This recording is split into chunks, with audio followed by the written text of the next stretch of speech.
Hola amigos, el día de hoy vamos a hablar sobre un tema importante y sobre todo sobre esta controversia constitucional que fue suscitada entre el Estado de Yucatán y el Poder Ejecutivo Federal del Estado mexicano en este tema sobre los organismos genéticamente modificados.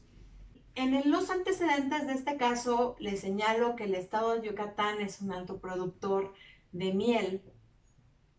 y se suscitaron una serie de juicios de amparo y de conflictos con los apicultores, toda vez que se hicieron algunas pruebas que dieron como evidencia que la miel que estaban produciendo tenían transgénicos. Sin embargo,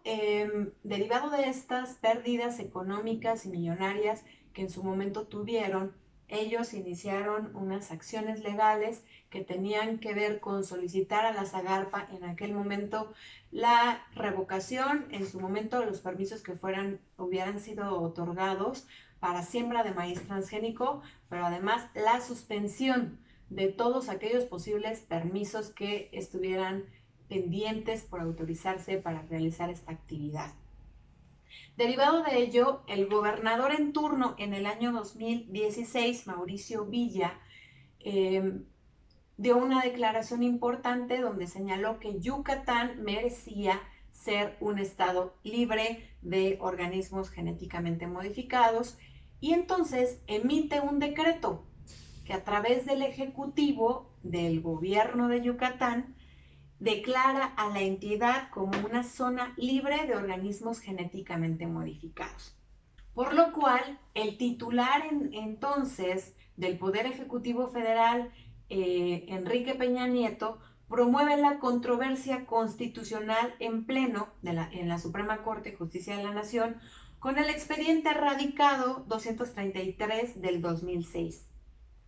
El Ejecutivo Federal argumenta que el decreto 418/2016 emitido por el gobernador del estado de Yucatán invade la esfera de competencias, específicamente de la Zagarpa, para poder declarar el estado libre de organismos genéticamente modificados en Yucatán. También el gobierno federal establece que los organismos genéticamente modificados, así como las declaratorias para establecer zonas libres de estos organismos, es una invasión de competencia toda vez que es una facultad exclusiva de la Zagarpa. Por lo tanto, sustenta, además de todo esto, que la vigencia del decreto 418 del 2016 le impediría ejercer las atribuciones de rectoría en materia de bioseguridad a la Secretaría. Por lo tanto, también obstaculiza e invade competencias en materia de salud, ambiente y de desarrollo rural sustentable para la circunscripción territorial del estado de Yucatán. Esto es muy importante porque derivado de lo anterior y en esta controversia constitucional, también el gobierno federal solicita que, derivada de esta invasión de competencias, se suspendan los efectos del decreto y a su vez que puedan llevar a cabo y se puedan seguir ejecutando las acciones en materia de bioseguridad y específicamente organismos genéticamente modificados. Para esta situación, en esta solicitud de suspensión que también hizo el gobierno federal, el ministro José Fernando Franco González Salas no suspendió su aplicación y argumentó el ministro que no podían llevar a cabo una suspensión de dicho acto por dos elementos importantes. La primera, por cuestiones de forma, porque debido a ello el decreto es un material que tiene carácter de norma general y estas no son objeto de suspensión. Pero por cuestión de fondo, también el ministro consideró en sus argumentos que el Ejecutivo Federal, en cumplimiento de las atribuciones en materia de bioseguridad, sería un objeto de argumentar y resolver dentro de un expediente principal y no así de un expediente incidental, que es donde se tratan y se resuelven las suspensiones.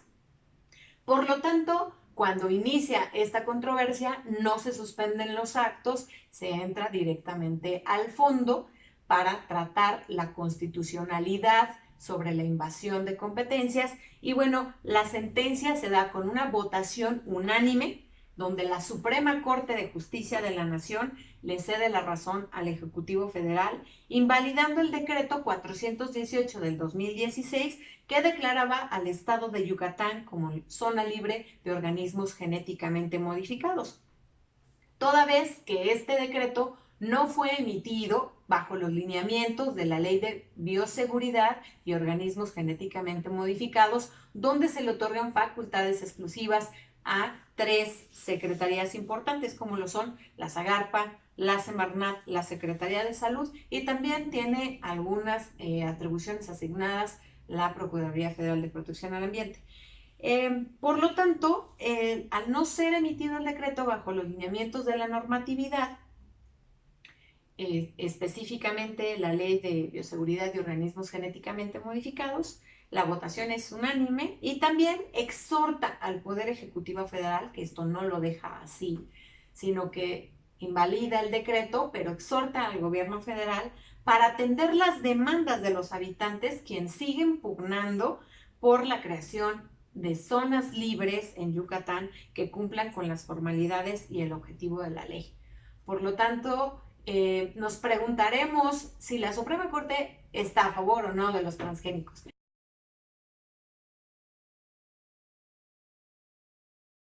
Para atender esta situación, señalaremos que no se entró a un fondo de estar a favor o no de un tema de organismos genéticamente modificados. Esta resolución tiene que ver solamente con cuestiones de constitucionalidad para poder determinar si estaba facultado el gobernador de Yucatán para emitir ese decreto o no. Es muy clara la ley de bioseguridad de organismos genéticamente modificados, en donde señala que las autoridades competentes para esta ley son la Secretaría de Medio Ambiente y Recursos Naturales, la SAGARPA y la Secretaría de Salud. También la Secretaría de Hacienda y Crédito Público tiene facultades en relativo a la importación de los productos que contengan organismos genéticamente modificados. También la ley habla de las zonas libres de organismos genéticamente modificados y en uno de sus numerales establece que le corresponde a la SAGARPA determinar las zonas libres atendiendo a los siguientes lineamientos. Son 4 lineamientos específicos donde SAGARPA tendría que determinar que son zonas libres de organismos genéticamente modificados. El primer lineamiento es que tienen que demostrar científicamente que no es viable la coexistencia de organismos genéticamente modificados de la misma especie a los productos orgánicos. Segunda, el dictamen de una comisión intersecretarial de bioseguridad de los organismos genéticamente modificados donde se justifique la viabilidad o no procedencia respecto a la perspectiva técnica. 3, que se publique el acuerdo en donde lo realizará la SAGARPA, pero además lo va a publicar en el Diario Oficial de la Federación, escuchando también a la Comisión Nacional para el Conocimiento y el Uso de la Biodiversidad y a lo dictado por la norma oficial mexicana en la materia. Y 4, seguir los siguientes requisitos. 1, solicitud por escrita de las comunidades interesadas mediante el representante legal, la solicitud acompañada por la opinión favorable del gobernador y el presidente municipal y realizarse las evaluaciones pertinentes de conformidad con las normas oficiales mexicanas. Para precisar, los organismos genéticamente modificados son cualquier organismo vivo, con excepción de los seres humanos, que han adquirido una combinación genética novedosa generada a través del uso específico de técnicas como la biotecnología moderna, que define también la ley. Siempre que se utilicen técnicas que se establezcan en las normas oficiales mexicanas o en la ley, en la materia, que en este caso es la Ley de Bioseguridad y Organismos Genéticamente Modificados. Como organismo, la ley define que es una entidad biológica viva, capaz de reproducirse o de transferir o replicar material genético, quedando comprendidos en este concepto los organismos estériles, los microorganismos, los virus, los viroides, sean o no celulares. Los seres humanos no deben considerarse organismos para efectos de esta legislación. Por lo tanto, no queda más que recomendar a todas las comunidades que en su momento tengan como intención que su zona se declare, su estado, municipio, comunidad, se declare zona libre de organismos genéticamente modificados, hacer una solicitud por escrito y, por supuesto, justificar todos y cada una de las disposiciones técnicas de conformidad con la norma oficial mexicana. Por supuesto, también tener el visto bueno y la aprobación del gobernador, del presidente municipal, y hacer una labor de concientización ciudadana para que sepamos por qué no debemos de tener organismos genéticamente modificados en la zona, que como es el caso de Yucatán, tenían y siguen teniendo este alto impacto de transgénicos, organismos genéticamente modificados en su entidad. Esto puede colapsar el desarrollo rural sostenible, entre otras actividades que en su momento ellos realicen, como por ejemplo la exportación de sus productos que sean acordes con el cuidado de la salud y el medio ambiente. Por lo tanto, para cerrar nuestro video del día de hoy, señalaremos que los mecanismos de control constitucional también pueden llevar a cabo una solución de estas controversias, como lo es el juicio de amparo, y no nos queda más que, como ciudadanos, informarnos, apoyar estos dictámenes que se encuentren debidamente justificados para declarar una zona libre de organismos genéticamente modificados. Por lo tanto, esperamos que este video sea de tu utilidad, sea de tu agrado. Te dejamos aquí nuestras redes sociales para que nos ayudes a compartir el video si es que te gustó, y también mandarnos tus comentarios en los cuales estaremos muy gustosos de atender tus dudas o en su momento tus recomendaciones.